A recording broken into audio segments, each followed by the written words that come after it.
Seminar. I'm very delighted to introduce Andrew Bennett to you. Today, Andrew is a fifth-year PhD student in the Department of Civil and Environmental Engineering. He is working in the UW Hydro Computational Hydrology and planning to graduate really soon. Andrew, he's going to present today on a very interesting topic about blending machine learning techniques with physics-based models, and in particular, how to parameterize some processes in the model using machine learning techniques. And so I think that today is going to be a very interesting topic, and I would invite Andrew to begin his presentation. Thank you. Awesome. Thank you, Nicoletta. And thanks everyone for joining in. So as Nicoletta said, I've been working on embedding neural networks into, in this case, a land surface hydrology model. So I'll talk a little bit about what a land surface hydrology model normally looks like, and then kind of how we do this and what the results are. And I'd just like to note that this work has been done with my advisor, Bart Nyssen, who leads the computational hydrology lab. So before getting into a lot of the, gotta get this highlighted, there we go. Getting into a lot of the details of how the machine learning fits in, it will help to have a little bit of a idea of how all of the various components of a land surface hydrology model fit together. So this is kind of what we would call a conceptual diagram of some of the core processes in one of these models. So you see things like runoff that would go into a river, or subsurface and groundwater flow that might also go into a river. As you might have some snowpack, and you might represent vegetation in different ways. And then, so each of those kind of flows are interlinked in between each other and kind of make up the water cycle on the land surface.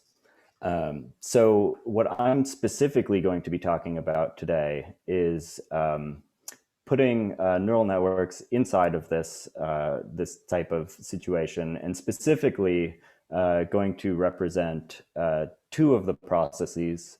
In this case, I have it highlighted as transpiration and evaporation with neural networks. So transpiration is what you would consider evaporation out of plants, kind of, just as an intuitive understanding. That's good enough.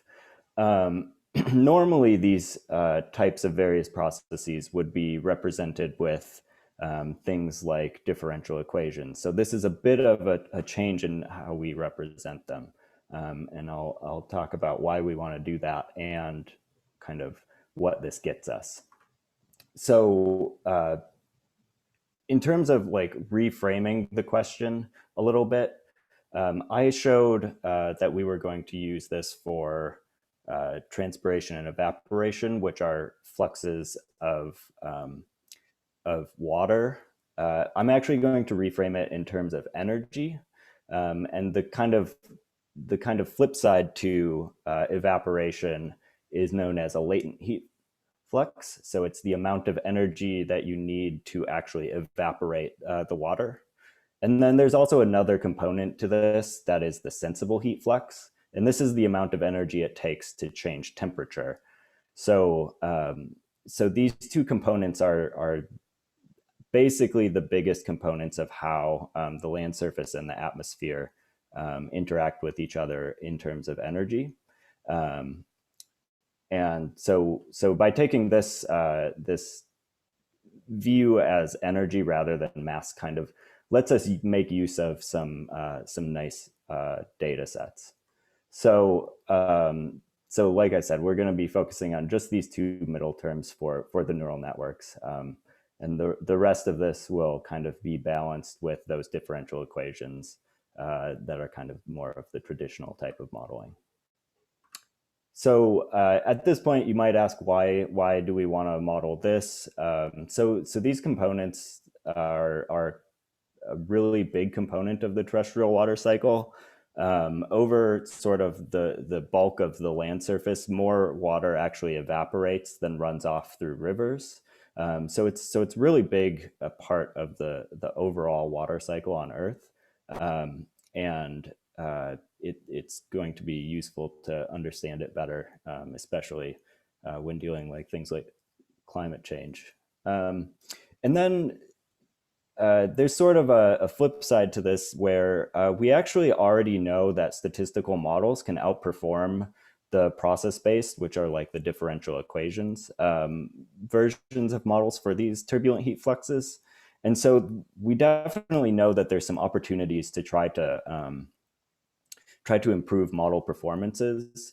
And we also know that neural networks have been really really good at these types of tasks. So we wanted to go right to that, and then hopefully we can learn something about what they're doing, and whether or not they're representing the physics in a more correct way than we can write down with the differential equations. So what the other part of this question is, why would we want to actually couple this into a process-based model? Like, why not go all in on machine learning and just do the whole thing there?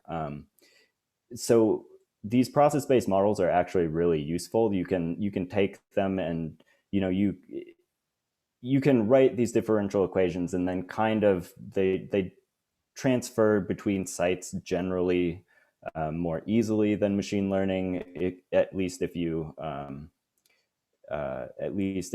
don't have a ton of data to transfer them between sites. They're kind of general purpose. So like I said, we're representing the entire water cycle. So if for instance we wanted to do a full machine learning model, but we wanted to know like what was the impact of cutting down a forest on runoff, you couldn't really do that unless you trained a specific machine learning model for that purpose. We can kind of get at that question with these process-based models in a sort of general way. So it could be used for that purpose, or it could be used for flood forecasting, things like that. And then obviously this has some physical constraints. This is going to not violate conservation of mass or energy. Um, but kind of, as I said, we think that by incorporating some deep learning models into this process-based model, we can actually kind of get the best of both worlds.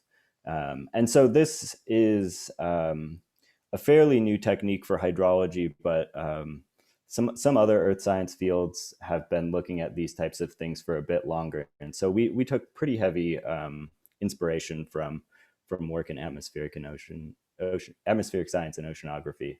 Um, so just to kind of jump into what we did, like I said, the ability to actually frame this in an energy sense rather than a water flux sense, we actually can use data from this network called FluxNet. It's got sites all around the world. We kind of gathered from 60 of them that kind of had all of the necessary data that we need for the experiment. And it's all at half-hourly time steps, so it's pretty high temporal resolution. And you can see we've got a pretty good coverage of sort of different types of environments. So I'm showing in each of these colored dots is a different vegetation type. There's also information about like the soils and things like that. You will see that we're almost entirely limited to North America and Europe, with a few sites in Australia and a single one in China. So going forward, having really diverse data sets is obviously something that machine learning needs. So that's another reason that we kind of went with this. It's big and generally representative, but you can always do better. So just want to take a second to actually look at what these FluxNet sites look like, just to get a little bit more of an intuitive understanding here. So on the left, there's 4 different pictures of these FluxNet sites. You can see they kind of vary. Like the 2 on the left are kind of in these fields and have just little stand setups. whereas the two on the right actually have more of like a tower to them. But for the sake of what these measurements are being taken of, the real sensor that we're looking at on the right-hand side is really where this measurement is taken. And basically the idea behind one of these things is if you measure the concentration of a particular type of gas, perhaps in our case, sort of like a humidity or a water content, and you kind of can sample that at a really high temporal scale, and then as you kind of measure the way that the wind shifts, and there's some correlation between the concentration of the gas and the wind changes, you can get a pretty decent estimate of these heat fluxes. So this is actually what it's measuring, and kind of what it looks like. So with that, I am going to just jump into all of the modeling stuff here. So in all of the cases, we're representing the entire land surface hydrology with a model called SUMA. It's sort of a modeling framework.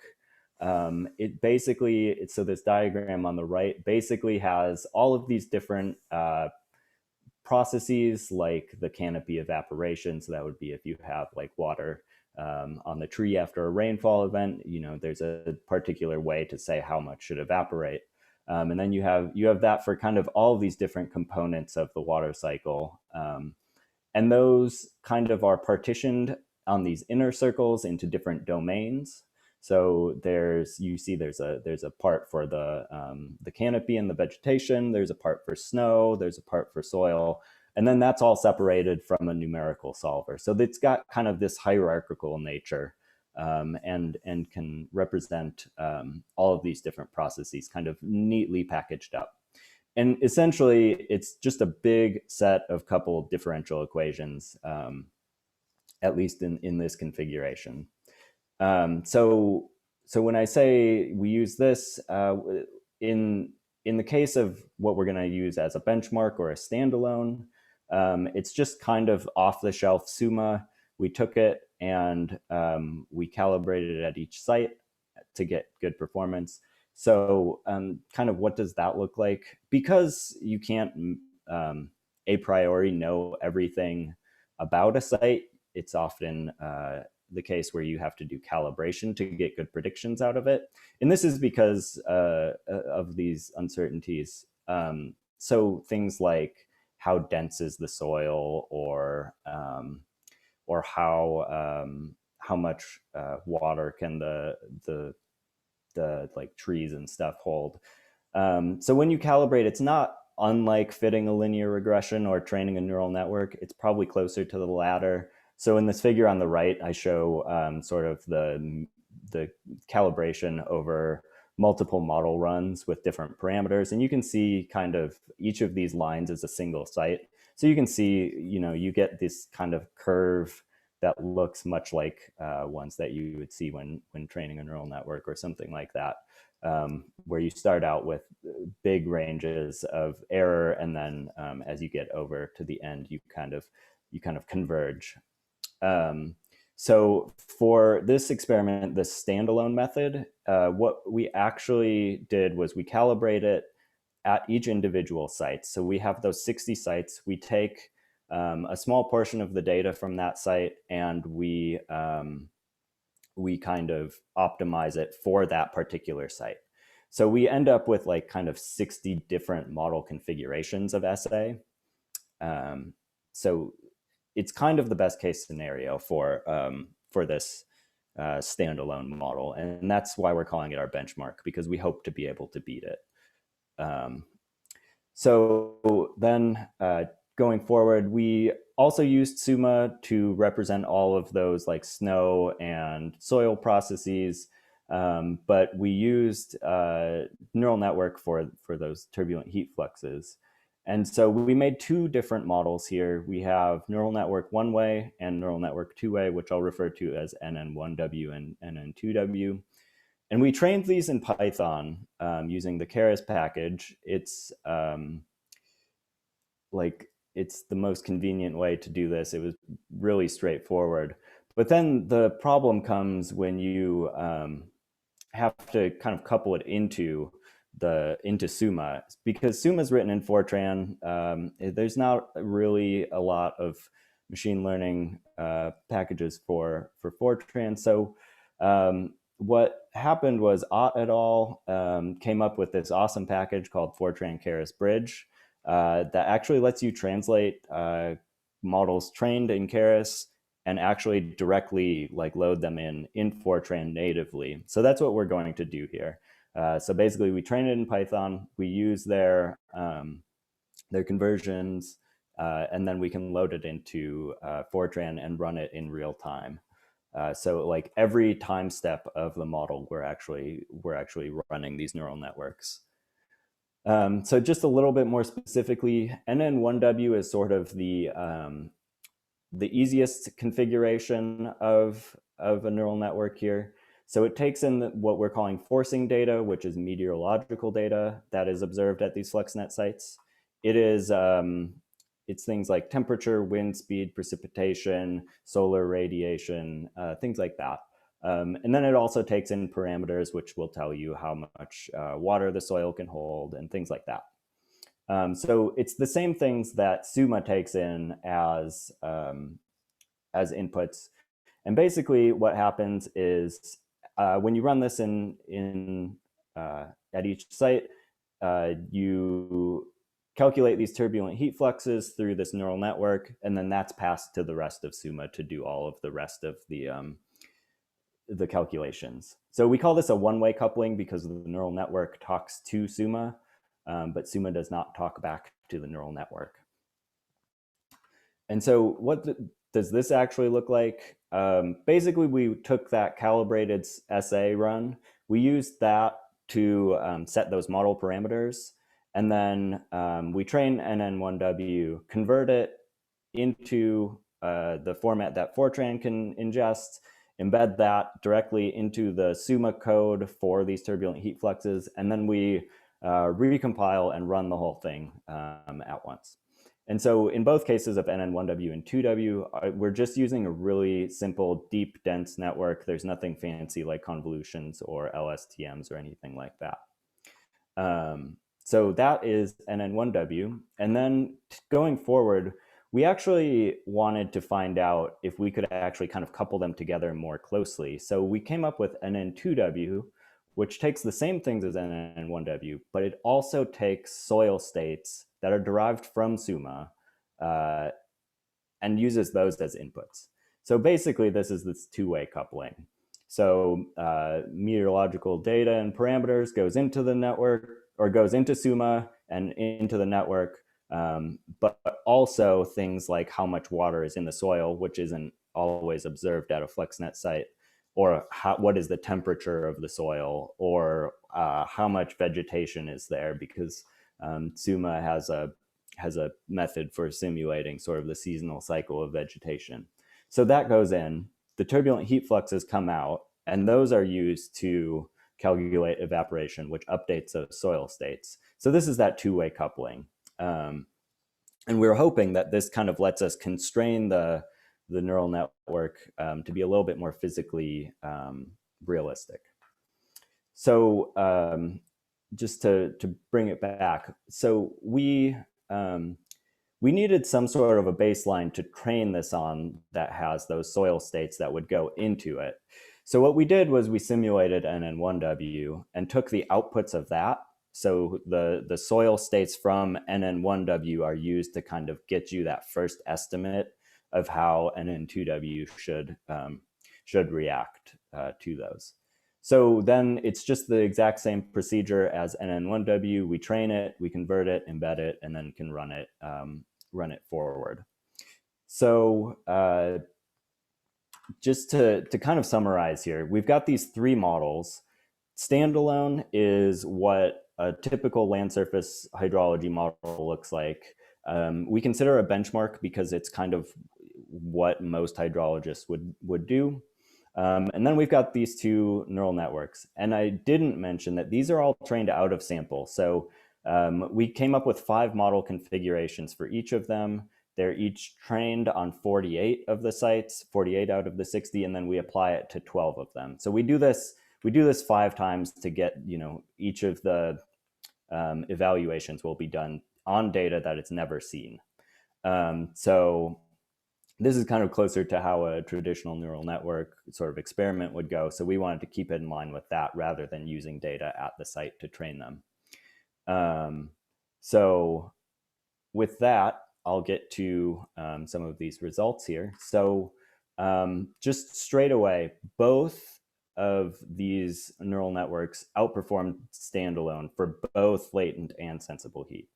So this plot here shows that on the x-axis, we have a performance metric called KGE. It's a pretty standard performance metric that is used in hydrology. Basically, the closer you are to 1 with it, the better. So these curves that are on each of these plots, the further right they are, the better. And so each data point on one of these curves is a simulation at a single site. So there are 60 different sites ordered in terms of their performance in each of these lines.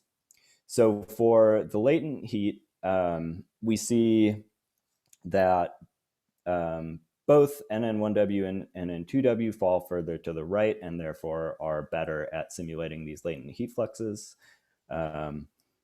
And we can kind of also see that the NN2W might have a little bit better performance in that little mid-range of between like 0.6 and 0.8 or so.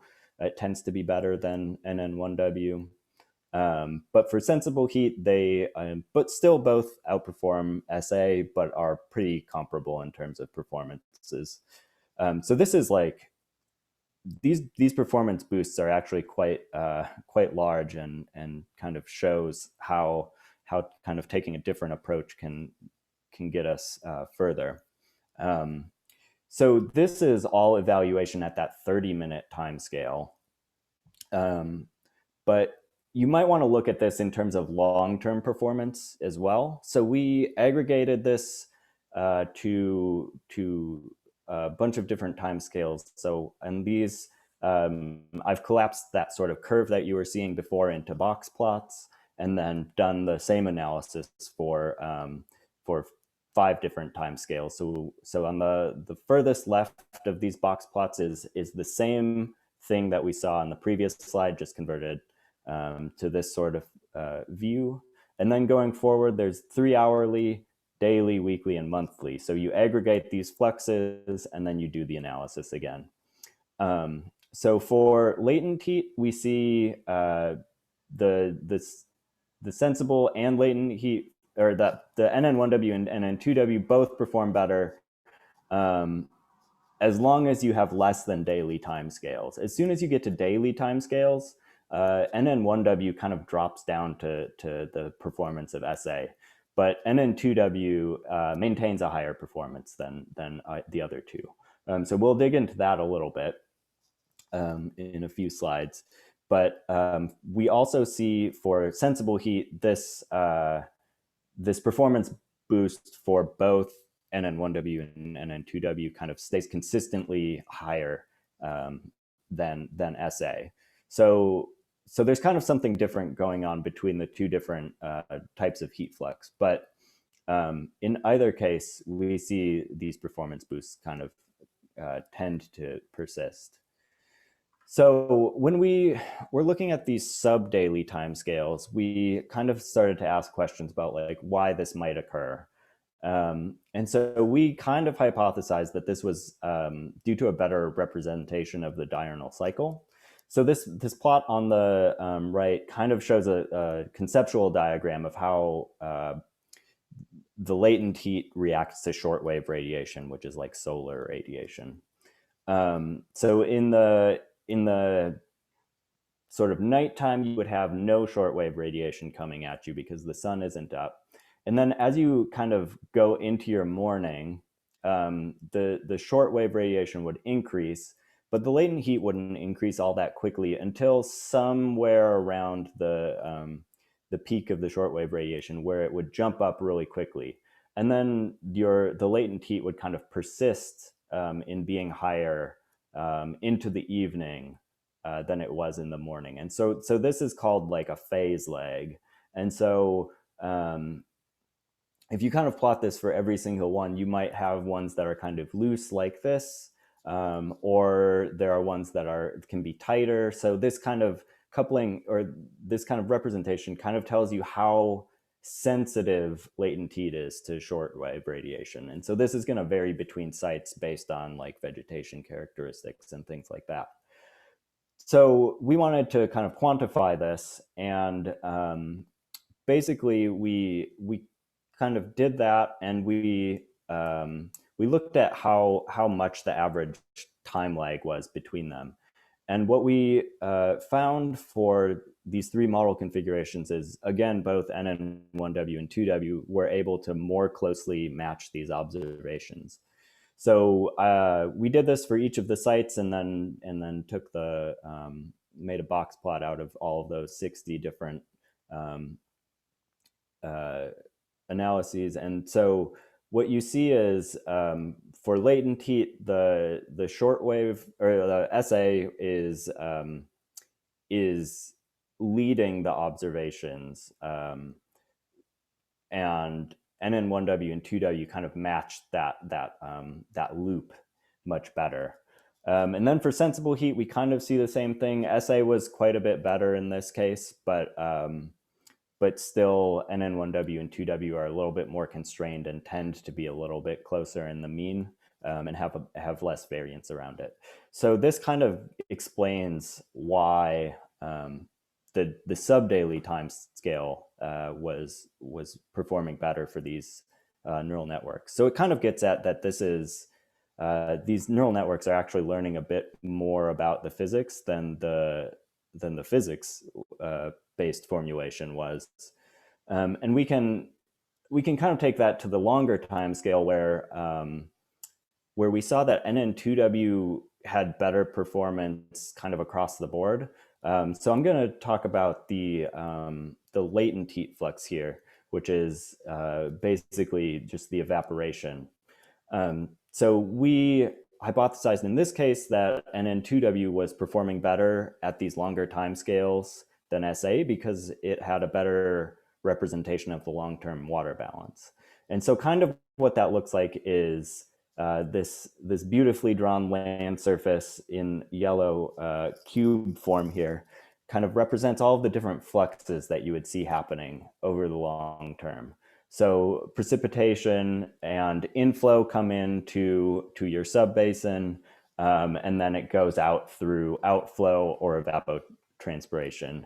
And then as these processes happen, there may be changes in the amount of storage in the soil or vegetation themselves. And so this kind of lets us get at how these different configurations relate to the observations. So I'm just going to throw away these terms down here and only talk about evapotranspiration and precipitation. So basically, if you look at the ratio of ET to precipitation over the long term, that kind of settles down into a constant value at each site. And so we calculated that ratio for each of the sites for each of the model configurations. And so on these plots, on the x-axis, I'm showing the observed long-term evaporation over precipitation. And so that's generally going to fall somewhere between 0.2 and a little bit above 1. You can actually evaporate more than it rains because many of these sites have water coming in through rivers, or potentially some of them have irrigation. So you can actually evaporate more than the rainfall is for a few of these sites. And then on the y-axis is what we simulated. So in the left plot, we have SA. And what we see is we kind of tend to fall just above or below or we have a tiny bit of over evaporation compared to the observation, but it tends to all fall below the 1-to-1 line there. And then these are colored by the kg performance value that was in the first set of results. So you can see as you get closer to that 1-to-1 line, you get better performance, which is kind of not surprising, but is always good to note. And then in the middle, we have NN1W, which you kind of see follows this 1-to-1 line really nicely, but it has scatter on both sides. And the kind of thing here is that NN1W didn't have a lot of control to figure out when it should stop evaporating. And so that's why we get this over evaporation here. And kind of that is what we think is drawing that performance down when you go to longer timescales. And so what we see is NN2W, which has sort of a way to figure out when the soil is running out of water to evaporate. It kind of tamps that down. So you can see this in having fewer points that fall above that 1-to-1 line. So this actually kind of shows that we were able to improve sort of a thing about the physics by including these soil states. And it actually gets us better performance in both the short and long term. So with that, I'd just like to say thanks for listening. And I have a few takeaways. Some of them are a little bit higher level. So the coupling of these two things was able to give us better performance on a variety of measures. And that wasn't something we set out to do. So it was kind of surprising that it just worked out this way. So this kind of led us to the realization that kind of coupling these things allows for including feedbacks, which we don't quite know how to represent with just physics equations. So there's no way that we could have incorporated that feedback into the development of the physics-based equations for the turbulent heat fluxes. They kind of come in post hoc because we don't have a lot of measurements of things like the soil moisture. So this actually gives us good ways to do that and also enforce constraints. So I didn't actually mention this, but SUMA actually enforces mass and energy conservation. So that kind of sidesteps one of those problems that a lot of scientists will be worried about with a data-driven approach like neural network. So basically at this point, we are just we're just thinking that as we get better tools and improve things like this Fortran-Keras bridge and come up with better workflows, I think we'll be able to do a lot of really cool things with this type of idea. So that's actually one of the reasons we chose sort of just the deep, dense neural network that only has like current information. The Fortran-Keras bridge only supported that type of neural network at the time. So I think this is actually one of those things that there's a lot of development to be done and a lot of different ways in which we can try to combine these different types of models that will, I think we're just scratching the surface really. So yeah, if there's any questions or you'd like to discuss anything further, feel free to send me an email or go ahead and send some questions through the comments here. So, okay, I've got a couple here. I've got one from Brian. So thank you for saying interesting talk. One of the reasons given for using physically based equations is that they may respond to out of sample input more robustly than machine learning. Have we tried using a perturbed or warmer climate forcing data set to see different sensitivities between models? Yeah, that's a great question. And yeah, there's a couple parts to this. I do think that's a bit of a concern, certainly. It is interesting to note here, though, all of these evaluations were out of sample. Of course, there's still a boundary of overall shifting temperature. We're looking at trying to do some explainability or interpretability methods on these networks and these methods, and kind of getting at that as doing some perturbations. I haven't done any for temperature yet, but I'm looking at some about if you change vegetation types or soil moistures.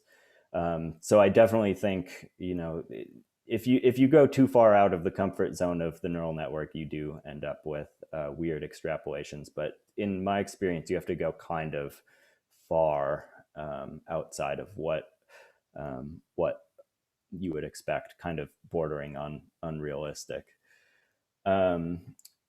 Then Yara asks, in addition to the two-way coupling, do you use any physical constraints inside of the neural network, such as constraints in the loss function? And if not, do you think that would lead to additional improvements? So we do not have any physical constraints. This is kind of the dumbest neural network possible. And I definitely think if you add in some constraints, you will likely get better performance. Then yeah, I think not only that, but I think getting a little bit more creative with the thing that we make the neural network substitute will have some improvements. So we just kind of did like a bulk total amount of evapotranspiration. The physics actually encodes different portions of that to like the soil and the vegetation. And trying to decompose it further and getting like really clever about ways to decompose it and still be able to train it, I think will also lead to better performance. All right, and then I apologize for possibly butchering your name, but Andrew, Kyung-da? I have a question for you Great. from David. He is interested in what were you thinking about. You mentioned that the neural net can learn the physics better than the process-based models. Yeah. Like, what was the basis for this statement, I guess? Can you discuss a little bit? Yeah, I'm aware it's a little bit of a controversial statement. Basically, it's representing things that we see happening physically without having to tell it to. So that diurnal sort of phase leg, the neural network was able to kind of pick up on that, even though we never asked it to. So that's one example. And then also the NN2W being able to sort of figure out when a site has reached its sort of moisture limiting capacity. That kind of happened implicitly as well. So it's learning things that happen in the observations that we didn't tell it to figure out. And so that's kind of what I was meaning there. Yeah, thanks. Can I ask you a question? Yeah, of course. As like Brian's was thinking, these simulations you did at point, they were at point locations, right? So yes, you're talking about a land surface model that maybe one day would be applied in a distributed fashion. Mm-hmm. And assuming that that's the case, are all the sites that you included in the training representative for a large area? Because I'm assuming you would use the neural net at different nodes to estimate evaporation instead of the physics. So I'm wondering how transferable are the models from the training data set to the like other, not necessarily warmer, but like perturbations, yes, but also like other conditions. Mm-hmm.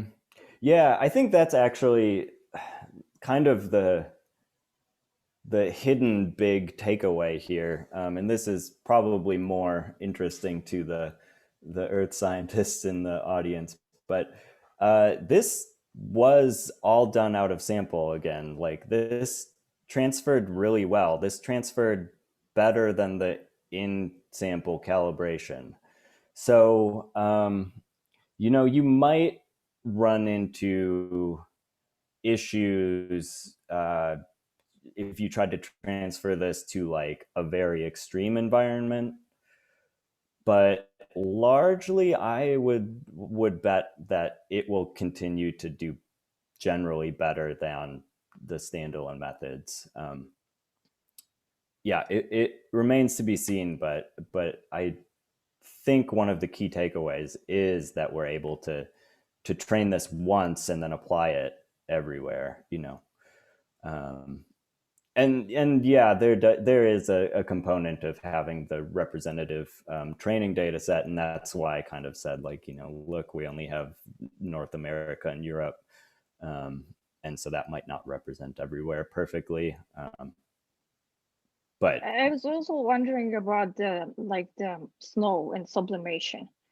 Yeah. Because like I was thinking like really high mountains when I asked this question, and I'm like, Yep. I'm not sure if that's gonna work there. So yeah. Right. So this work is there's a couple little tricks that we had to pull, let's just say, to make this actually fit in the rest of Suma and like not explode at runtime. So essentially what we did was we ripped out all of the stuff about turbulent heat fluxes, and we put it into just like this one little line of code that was like nn.predict. So we had to do some things to how, say, that water actually gets drawn down from the soil, and things like that. And basically, we threw away snow sublimation, just for the sake of making it easy to code up. There's only a couple sites here that have considerable components of snow. So it actually didn't seem too bad of an assumption. But we also took all of the water kind of according to where we thought the roots were, instead of distributing it like, if you get evaporation from the soil, it's going to come from just the top, and then like the transpiration component would be weighted by where the root zone is. So we vastly simplified the way in which this water is removed. It's entirely possible to start to hack away at some of those simplifications and put back in the more complex behavior. And that's kind of long term, that's what would need to happen to make this really a robust way to do this. This is kind of more of a first proof of concept, and just a proof of concept that the machine learning is going to give you good performance. So yeah, definitely good questions. And then I have a question about the computational load compared for the process based in the neural network. So this is one of those things, like in our case, they were about comparable. There's definitely some optimizations that we could try to do. We didn't even try to optimize the NN1W and 2W configurations.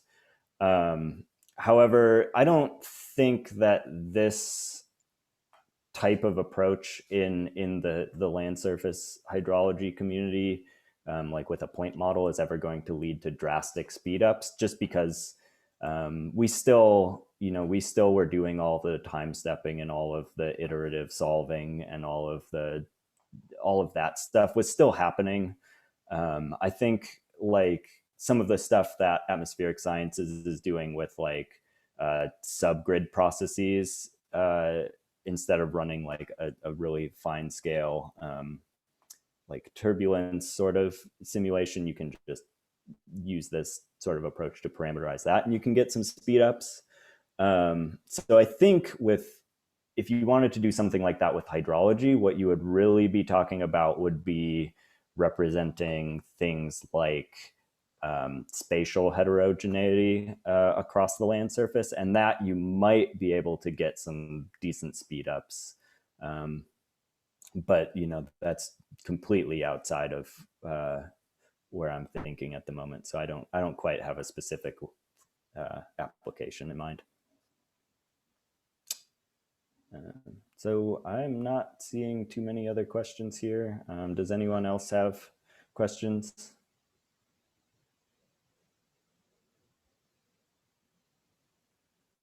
All right. Well, thank you so much, Andrew. If there are no other questions, I think we're gonna, yeah, you got a great job, Andrew. So thank you. Yeah, and thanks for letting me speak. of course, we'll see you next week. Thank you. Thanks.